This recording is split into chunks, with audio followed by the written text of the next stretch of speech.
Le caporal Léonie Twitou rejoint le corps des sapeurs-pompiers en tant que jeune sapeur-pompier en 2010. À l'issue de ses 4 années de JSP, elle signe un engagement de sapeur-pompier volontaire et devient professionnelle en 2019. Le caporal Twitou est une jeune femme sportive et engagée.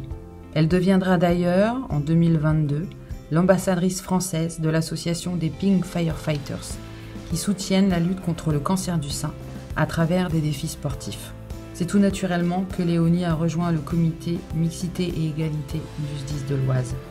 Passionnée par son métier, elle souhaite voir s'engager d'autres jeunes femmes à ses côtés. Portrait d'un sapeur-pompier ambassadrice. Je suis le caporal Léonie Twitou du CSP Compiègne. Je suis rentrée sapeur-pompier professionnel en 2019, donc ça fait 4 ans que je suis sapeur-pompier professionnel. Pour moi, les femmes, elles ont totalement leur place chez les sapeurs-pompiers.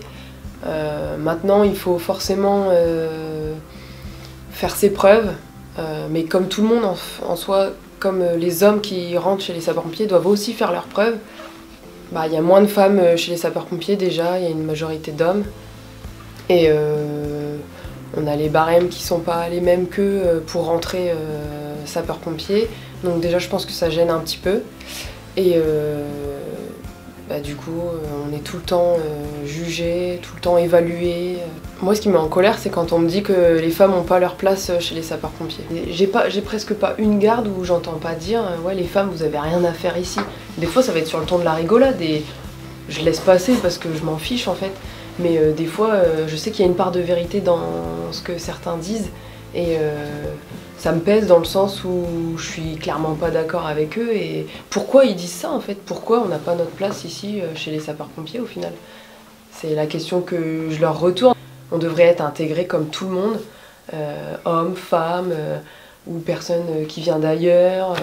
Il y a maintenant des femmes qui veulent devenir des hommes et des hommes qui veulent devenir des femmes. En fin de compte, faut les intégrer comme tout le monde.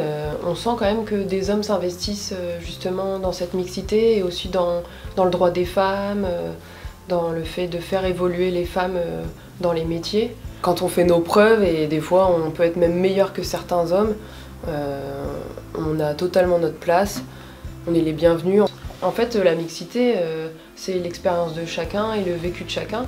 Et chez les sapeurs-pompiers, je pense que c'est vraiment bienvenu dans le sens où on est confronté à toutes sortes d'interventions et à tout genre de personnes aussi. Et en fin de compte, d'avoir des gens qui viennent de n'importe quel horizon, c'est vraiment important pour notre métier. Les femmes qui veulent rentrer chez les sapeurs-pompiers aujourd'hui, pour moi il faut qu'elles se lancent, il faut qu'elles aillent voir. Après si ça leur plaît pas, si elles sentent qu'elles rentrent pas dans le moule, voilà, c'est comme ça peut arriver, c'est normal. Maintenant, il faut essayer, il faut tenter, il faut s'accrocher aussi, parce que ça reste des missions quand même physiques, mais il n'y a pas que ça, il y a vraiment tout, hein. Il y a ce qu'on a dans le cerveau, c'est hyper important, notre façon de penser, notre façon de réfléchir. Après, quand on est dans la caserne, on vit en communauté avec tout le monde pendant une garde où on est 20 dans la garde et il n'y a pas que le sport et il n'y a pas que les interventions. Les femmes, si elles ont de bonnes performances physiques, intellectuelles, elles ont leur place en fin de compte chez les sapeurs-pompiers.